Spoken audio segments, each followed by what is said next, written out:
Hello, hello. How are you doing today? I am your host, Elaine the Brain Terso, also known as the Potty Mouth Pep Talk. Today we're going to be talking about attitude adjustments. And I know that I have been a little absent and you'll have to forgive me, but I was having a bad attitude. So some interesting fun things have happened since we spoke last. I dropped my kid off at college. That was fun, different, interesting. Face masks and all, moving my kid into his dorm room in North Dakota, and we live in Washington. So definitely different, right? Definitely different. But I have to tell you, the report is that he's doing well. He got a scholarship to play football, and he has scored a touchdown like in his scrimmage. So he is doing really well. He is a tight end for the North Dakota University of Jamestown Jimmies. So we're very excited for him. He's doing well. I'm super incredibly proud of him. And it's just, I don't know.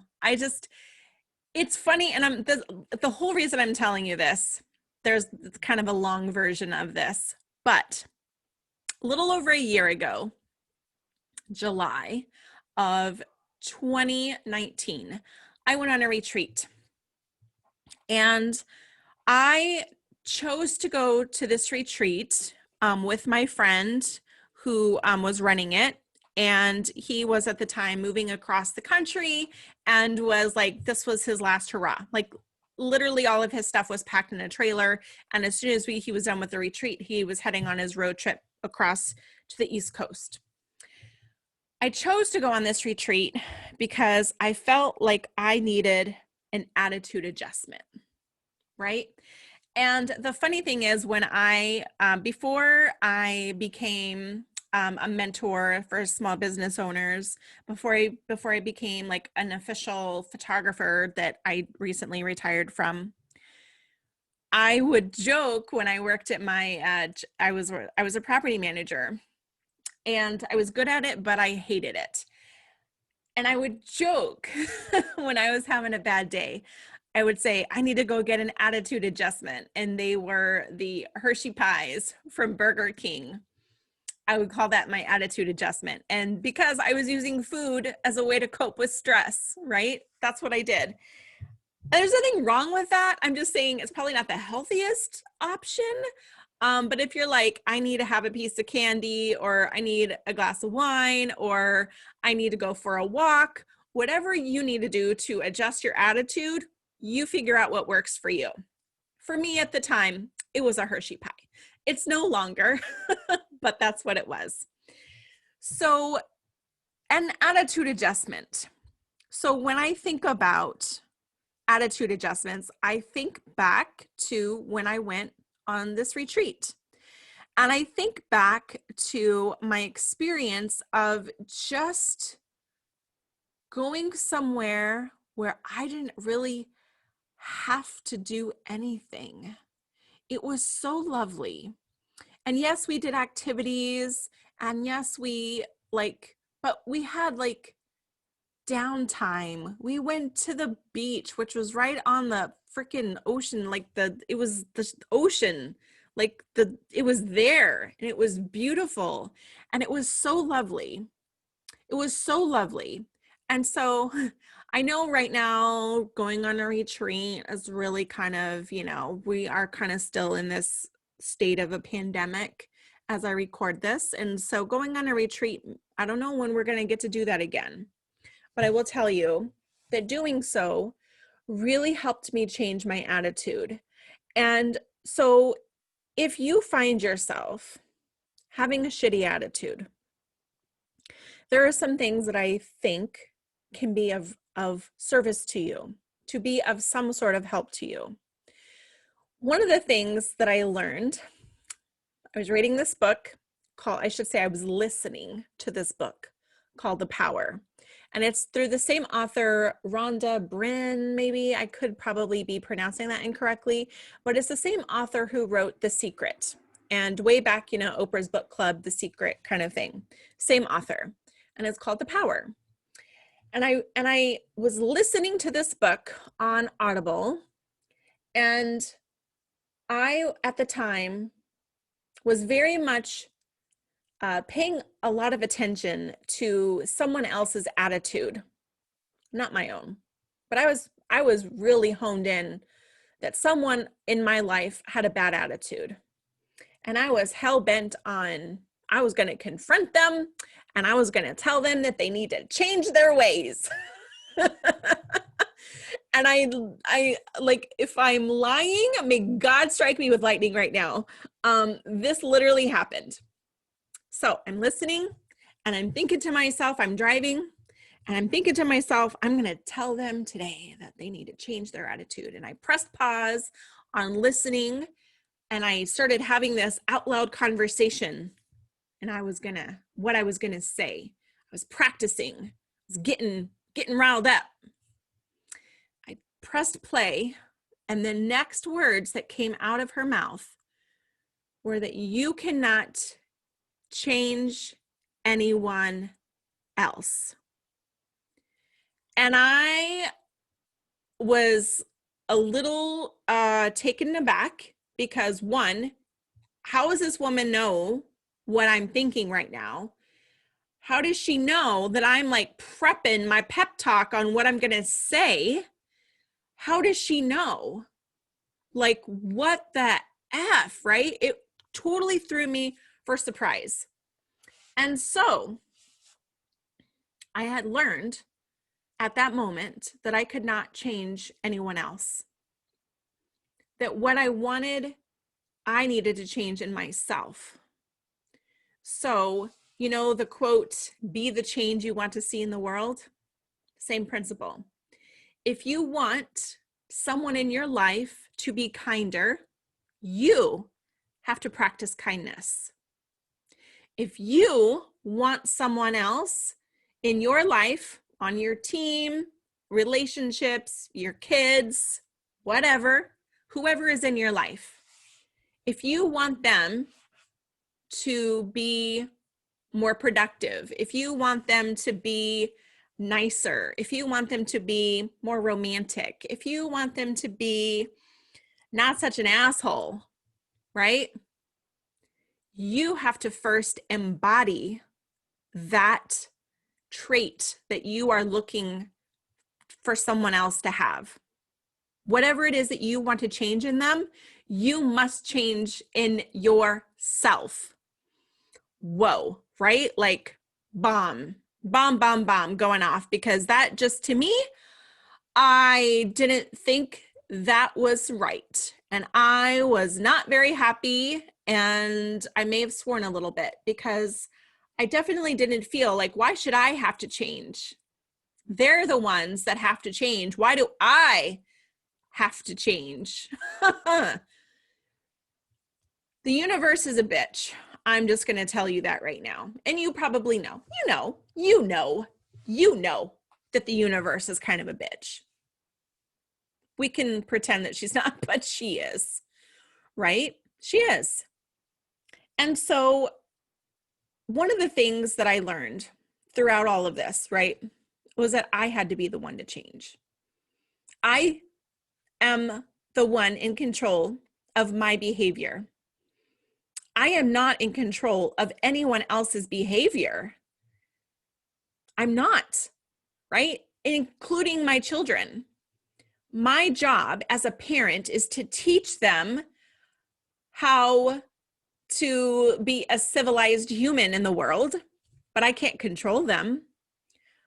I don't, right? They still have free will. Every person on this world has free will.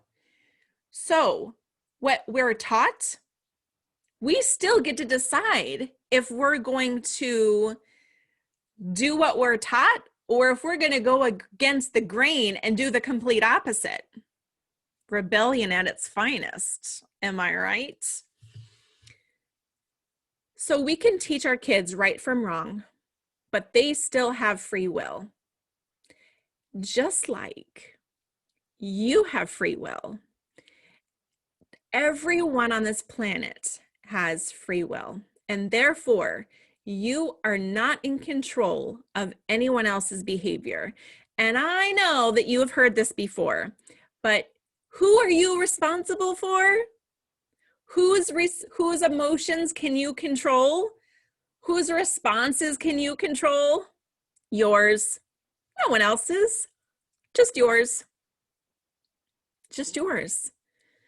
You do not get to have control over anyone else's behavior. You only can control how you respond to it. And if you don't like someone else's behavior, there's a couple of things that you can do, right? Yes, you can have a discussion. You can set boundaries, okay? Boundaries, one of my favorite words. I've learned a lot about boundaries through Brene Brown, who I listen to on a regular basis. If you have not listened to her podcast, Unlocking Us, holy shit balls, you must put her podcast on your playlist. I'm just telling you this right now. Wow. If you want to talk about a thought leader, wow. So, boundaries. What I've learned from Brene Brown is called the hell yes and the hell no. And I say hell yes, hell no, but she says what's okay and what's not okay. I say hell yes, hell no. So here's the deal. We can set boundaries with our kids. We can set boundaries with our partner. We can set boundaries at work. We can set boundaries with our boss. We can set boundaries as the boss, with our team. We can set boundaries with whomever we need to. And what really boundaries are, it's kind of like the line in the sand, okay? What's okay, what's not okay? Think of it like this. Let's say that you are having to give a correction to one of your children who is misbehaving, and they are throwing a tantrum, causing a ruckus. You're feeling embarrassed. You're in the grocery store, which, by the way, was my nightmare. The kids having a tantrum in the grocery store was my nightmare. Like, that scared the shit out of me. But I digress. So let's say that that's happening. You have to set the boundary. It's okay to be frustrated. It's okay to be angry. It's okay to be disappointed, but it is not okay to call names. It is not okay to yell and scream. It is not okay to pound your fists. It's not okay to do what? What is not okay? What is okay? What is not okay? So when you can set down those boundaries, then you can actually have a dialogue around the bad behavior, okay? Because they need an attitude adjustment. But remember, we can't control what they do. We can only control how we respond. So, but it's still worth having a conversation, because the reality is sometimes people don't realize that their behavior is causing an issue. So it's, right, it depends on who it is, how old they are, right? If it's your 2-year-old, well, you're going to have a very different conversation with them than if it was your 17-year-old, right? Very different conversation. So you read the room. You get to decide, but I encourage you to do so in a kind way. And one of the things that I really want to emphasize here is that free will. Just because you had a discussion, just because you brought it to their attention, it doesn't necessarily mean that they are going to change it. That's the tricky part around this whole situation. Do they actually want to change? Maybe not. Maybe not, right? Maybe not. Not your problem. Sometimes it is your problem, but You are still not in control of their behavior, but their behavior may have an impact on you in some capacity. Have a talk it out. Talk it out, right? Just remember what I've shared with you. Okay. So, attitude adjustments. Here you go. Are you ready for this? You are both the problem and the solution. What? I know. Isn't that fucking amazing? You are the problem and the solution. You hold the key. You are in the driver's seat. You are responsible for your bad attitude.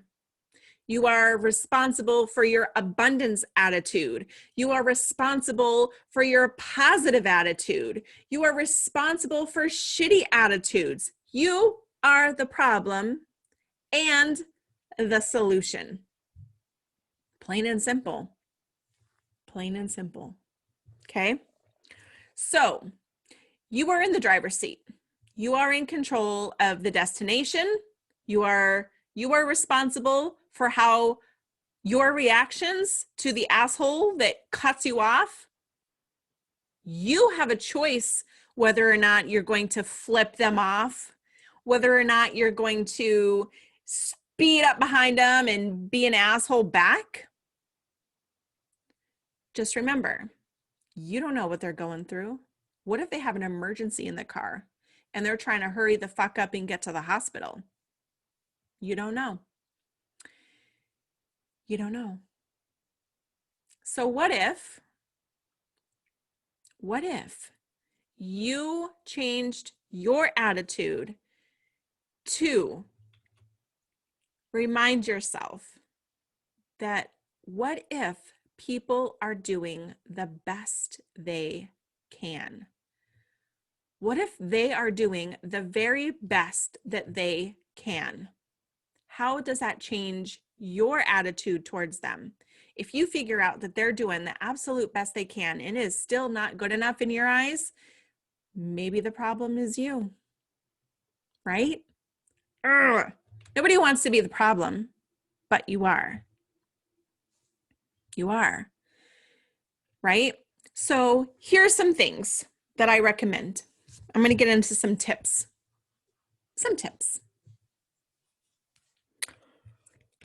Let's say you're having a bad attitude. You're having a shitty day. What can you do in order to turn that frown upside down? Me? I listen to music. I find my songs that just make me move, right? There is something about some of the music that I have that just completely changes my attitude. If music is something that is important to you, play music, right? Create a playlist on Spotify called My Shitty Attitude or something like that. Turn my attitude around or turn that frown upside down. You choose. But something that is going to completely change your mindset, your attitude, create a playlist. Number 2, go for a walk, right? Like, what do you need to do? Do you need to step away, take a time out, go for a walk, go for a run, walk the dog, go play outside, play catch, hang out with your kids? Like, what do you need to do in order to get out of the environment that you are in? The change of environment can have a positive impact on your mental state, okay? Number 3, sometimes you just need to take a goddamn day off, right? We work and work and work and work and work. But our bodies, our minds, our spirits, our souls need rest. And you cannot expect your brain to be at full capacity without proper rest. And the thing that I talked about at the beginning of this was that I needed to go away and I needed to have some days where I literally did nothing. I finger painted, I did yoga, which hurt like hell. Let's just be honest. I hung out at the beach. I made some new friends. I ate some good food. I had deep, meaningful conversations. I journaled. Like, I literally just fucking did nothing. I mean, it sounded like I did stuff, but to me, I was not working on my business, right? I needed time to get away, to rejuvenate. And I was feeling overwhelmed. I was like, there's so much to do. How could I possibly walk away from all this work that has to get done? How is that responsible? Here's what I tell you. The work will still be there when you get back. Does the tasks you have to do, are they going to cause someone's death? Are they going to cause a reason for someone to not receive income? Is someone's income reliant on you? Is your task going to cause catastrophe in someone else's life? If it's not, it's okay to communicate with them and say, I need a little bit more time. I'm feeling overwhelmed. I need to take a break. People will understand if you communicate with them that you need some time. Talk to your boss. I need a day. I cannot do this one more day. I need a day off. Take it. You know what I mean? But communicate. When I came back from my retreat, I felt rejuvenated. I felt refreshed. I felt like ready to tackle the world. And I was productive as hell because I rejuvenated my soul. Like I gave myself a break so that I could be more productive. I know it's a really weird concept, but I'm telling you that we need to rest our minds and our bodies frequently. And when you start to feel yourself having a shitty attitude, which is I'm having negative feelings, I'm being short-tempered with people that I care about, I'm snapping at my kids, I'm snapping at my husband for no damn reason. I've done that. It's because I'm feeling overworked, I'm feeling overwhelmed. And why are you talking to me? I got shit to do. Leave me alone. How could you disturb me? That's not very kind. It's not nice. And if I'm in that attitude space, I need to take a motherfucking step back because that is not how I want to be spoken to, right? So do unto others, right? Do unto others. So I just want to encourage you to take the time that you need. Take the time that you need, okay? You are both the problem and the solution. You hold the key. The choices are yours. You make 100% of the decisions for your life, for your expectations, for your boundaries, for your attitude. So figure out what you can do to change your attitude, and you changing your attitude will impact the attitudes of those around you. So if you want things to be more positive, you better come with a positive motherfucking attitude, or guess what? Right? How can you expect someone else to have a good attitude if yours is not? So that is my little pep talk for you today. Hope you guys have a fantastic day, and we will see you next time.